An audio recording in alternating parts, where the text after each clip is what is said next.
Olá, meu irmão, minha irmã, seja bem-vindo a mais um encontro do nosso estudo do Catecismo da Igreja Católica.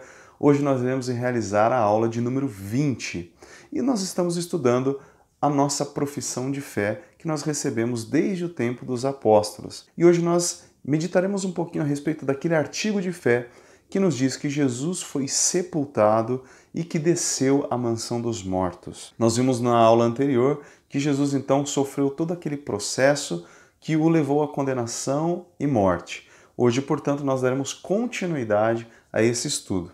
Os parágrafos que nós utilizaremos para esse estudo serão dos parágrafos 624 a 637. Então, convido você também a já pegar o seu catecismo, pegar a sua Bíblia, para que nós possamos finalmente começar o nosso estudo. Mas antes, vamos iniciar com uma oração. Nós estamos reunidos aqui em nome do Pai, do Filho e do Espírito Santo. Amém. Então nós queremos primeiramente entregar a nosso Senhor Jesus Cristo todo este encontro de hoje, a nossa reflexão, que nosso Senhor Jesus Cristo possa nos conduzir pela ação do Espírito Santo, que Ele abra os nossos corações, a nossa mente, os nossos ouvidos, para que nós possamos compreender a sua palavra, compreender os mistérios da fé, os mistérios que a Igreja Católica nos transmitiu de geração em geração. Por isso nós pedimos juntos: vinde Espírito Santo, enchei os corações dos vossos fiéis e acendei neles o fogo do vosso amor. Enviai o vosso Espírito e tudo será criado e renovareis a face da terra. Oremos. Ó Deus, que instruístes os corações dos vossos fiéis com a luz do Espírito Santo, fazei que apreciemos retamente todas as coisas, segundo o mesmo Espírito, e gozemos sempre de sua consolação. Por Cristo Senhor nosso. Amém. Santa Maria, Mãe de Deus, rogai por nós. Em nome do Pai, do Filho e do Espírito Santo. Amém. Agora que nós rezamos, nós podemos então começar a falar um pouquinho sobre este artigo de fé, que diz que Jesus então foi sepultado. Portanto, depois de sua morte na cruz, nós conhecemos os evangelhos, Jesus então foi retirado da cruz e José de Arimateia então levou o corpo de Jesus para ser sepultado num túmulo novo, onde ninguém ainda havia sido sepultado. E diz a palavra de Deus que do lado daquele túmulo havia um jardim. E é interessante, já no início dessa nossa reflexão, nós pensarmos que esse jardim, ele representa e nos faz lembrar também do Jardim do Éden, né?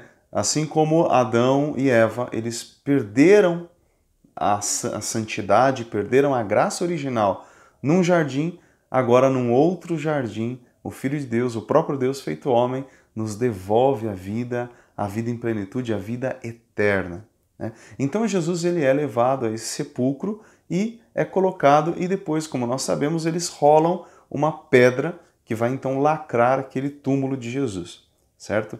E aí eles vão embora e nós podemos ler nos evangelhos que depois acontecerão algumas cenas muito interessantes, como das mulheres que vão de madrugada para terminar de embalsamar o corpo de Jesus e aí não encontram Jesus, né? Mas isso é no terceiro dia, no domingo. Nós vamos refletir hoje não sobre os fatos que aconteceram depois do terceiro dia, após o terceiro dia, mas nós vamos refletir sobre o momento em que Jesus é sepultado. O que significa isso? Em primeiro lugar, diz o Catecismo da Igreja que Jesus ele experimentou e ele quis experimentar a nossa morte, a morte humana. Jesus ele sentiu o que nós e todos os seres humanos que já morreram sentiram e que nós iremos sentir um dia. Ele quis experimentar, ele quis ter a sensação da morte. Este momento em que a alma se separa do corpo. O corpo é sepultado e a alma vai para o céu, né? A alma vai para o julgamento, na verdade. Mas no caso de Jesus, o que aconteceu? Jesus, então, ele foi sepultado, e aqui nós nos recordamos também do Sábado Santo, porque é no Sábado Santo que nós celebramos este momento em que Jesus está no sepulcro, em que ele ainda não ressuscitou. No tempo, a gente diz que o sábado de Aleluia, o sábado Santo, é o dia da espera e do silêncio. É o dia em que Deus está sepultado, o corpo de Cristo está sepultado e ele está na mansão dos mortos, o que nós vamos refletir também daqui a pouco. Eu acho interessante que nós possamos ler a citação do parágrafo 625 do Catecismo da Igreja. Deixa eu pegar aqui, pegue aí no seu catecismo, parágrafo 625, a citação, que são aquelas letrinhas pequenininhas, tá? Diz assim: Deus, o Filho, não impediu a morte de separar a alma do corpo segundo a ordem necessária à natureza, mas os reuniu novamente um ao outro pela ressurreição, a fim de ser ele mesmo, em sua pessoa, o ponto de encontro da morte e da vida, cessando nele a decomposição da natureza produzida pela morte e tornando-se ele mesmo princípio de reunião para as partes separadas. Então, o Catecismo está dizendo que Jesus, ele é o princípio da vida e da morte. Por isso ele permitiu com que o seu corpo e a sua alma fossem separadas, para depois ele mesmo, pela sua gloriosa ressurreição, que nós falaremos na próxima aula, ele retomar, ele reunir novamente o seu corpo e a sua alma, só que agora recebendo um corpo glorioso. A morte de Cristo não dividiu a única pessoa do Verbo, diz o Catecismo. Ou seja, Jesus, a pessoa de Jesus, como nós já refletimos em outras aulas, Jesus, embora ele tenha duas naturezas, a natureza humana e a natureza divina, Jesus, ele é uma única pessoa. E esta divisão do corpo e da alma de Jesus, da humanidade, digamos, e de sua divindade, de sua alma e de seu corpo, não separaram a única pessoa do Verbo. Não havia um Jesus morto e um Jesus na mansão dos mortos. Era a mesma pessoa, uma única pessoa que então, sepultada, agora sua alma descia à mansão dos mortos. Tá bom? Para que a gente não faça, de repente, alguma confusão aí. E o Catecismo recorda que Jesus, o seu corpo sepultado, não é de um cadáver qualquer, como o nosso, mas é o cadáver, o corpo do Filho de Deus. E por isso, este corpo permaneceu intacto. Como nós lemos no livro dos Atos dos Apóstolos, no capítulo 2, no versículo 26 e também no 27, em que diz assim: não deixarás o teu santo conhecer a decomposição. Então, a palavra de Deus já dizia no Antigo Testamento, as profecias já diziam que o servo do Senhor, que é o Messias, é o Cristo, ele não conheceria a decomposição, ele não conhecia a corrupção da carne. Se tantos e tantas santas da igreja, homens e mulheres, que deram a sua vida pelo Evangelho, tiveram o seu corpo intacto e estão intactos até hoje, ou seja, não foram decompostos, imagine o corpo do próprio Deus. É claro, o corpo de Jesus permaneceu intacto até o terceiro dia, em que ele ressuscitaria. E também é interessante lembrar que os judeus, eles acreditavam que o corpo ele começava a se decompor depois do terceiro dia, ou seja, no quarto dia, o corpo de uma pessoa morta começaria a se decompor.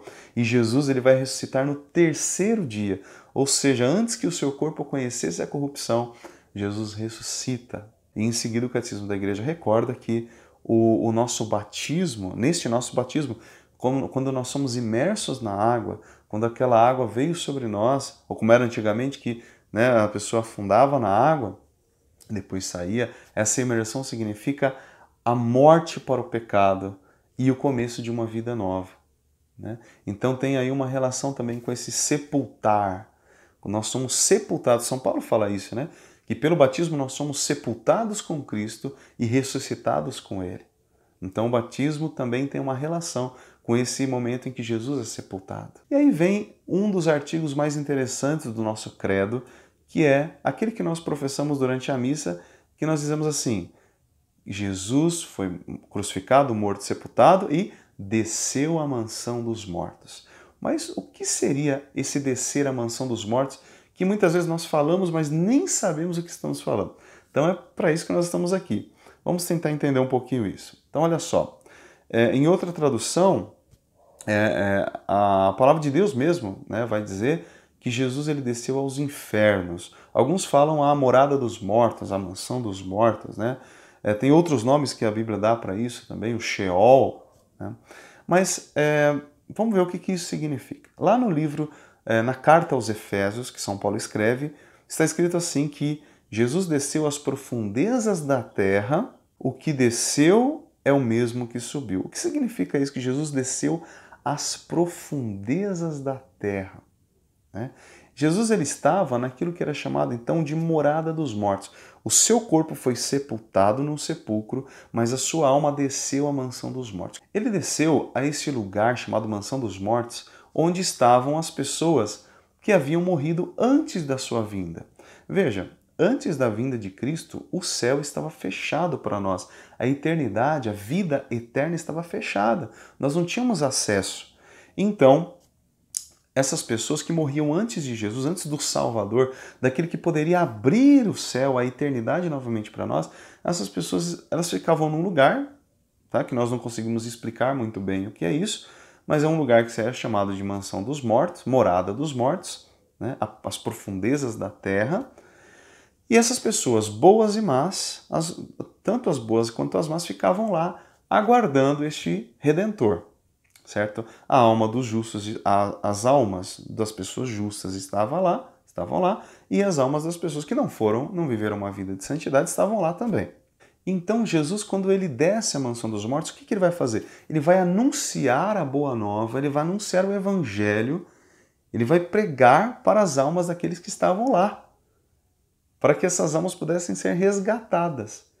Tanto é verdade que quando Jesus então ele ressuscita, essas almas que estavam neste lugar foram levadas com ele para o céu. Mas não todas as almas, obviamente. Aquelas almas dos justos, daquelas pessoas que estavam, como a própria palavra de Deus diz, estavam no seio de Abraão.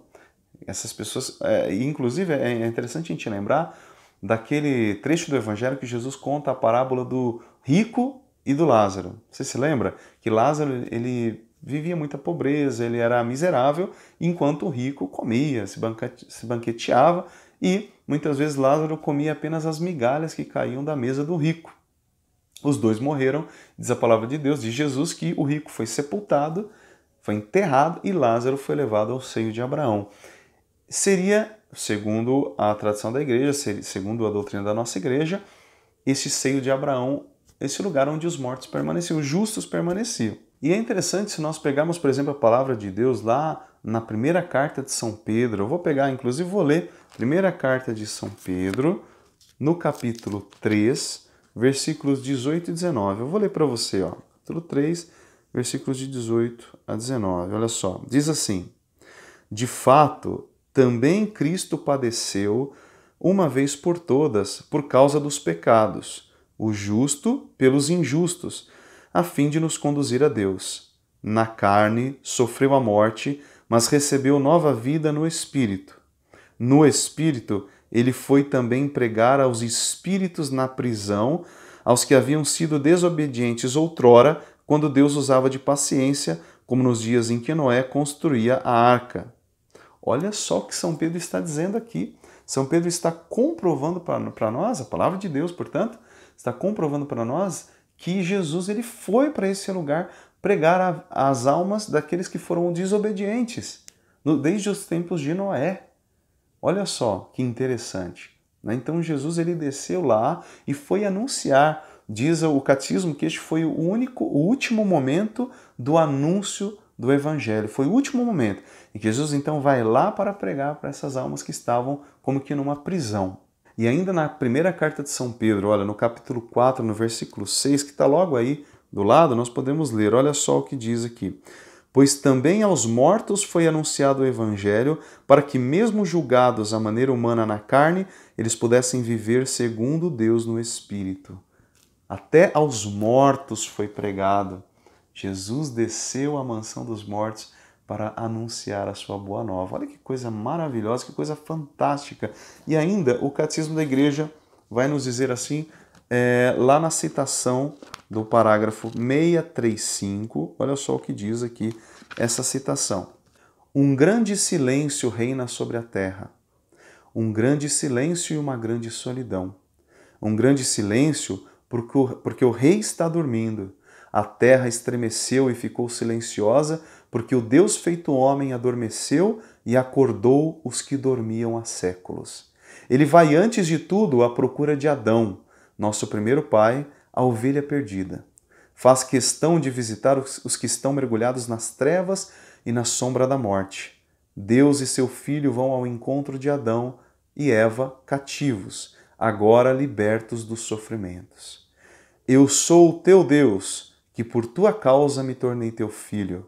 Acorda, tu que dormes, porque não te criei para permaneceres na mansão dos mortos. Levanta-te dentre os mortos. Eu sou a vida dos mortos. Que sensacional isso aqui.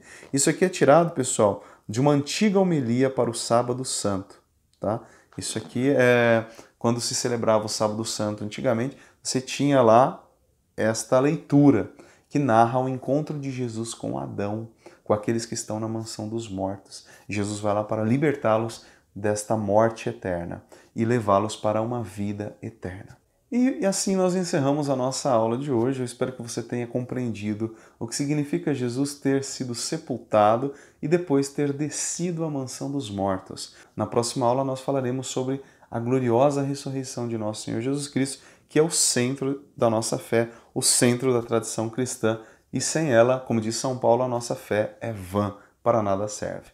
Então nós queremos, por fim, agradecer ao nosso Senhor Jesus Cristo por mais esta aula de hoje, entregar a Ele as nossas vidas e pedir que Ele nos guarde, nos proteja e que cada vez mais nós possamos compreender esses mistérios da nossa fé, para que nós sejamos católicos melhores e possamos defender a nossa fé sempre, todo dia, quando formos questionados a respeito dela. Que o Senhor nos abençoe em nome do Pai, do Filho e do Espírito Santo. Amém. Bom, espero que você tenha gostado e que você também possa curtir este vídeo, compartilhar com outras pessoas, para que mais pessoas possam ser então atingidas pelas verdades da fé. Um grande abraço, fique com Deus e até a nossa próxima aula.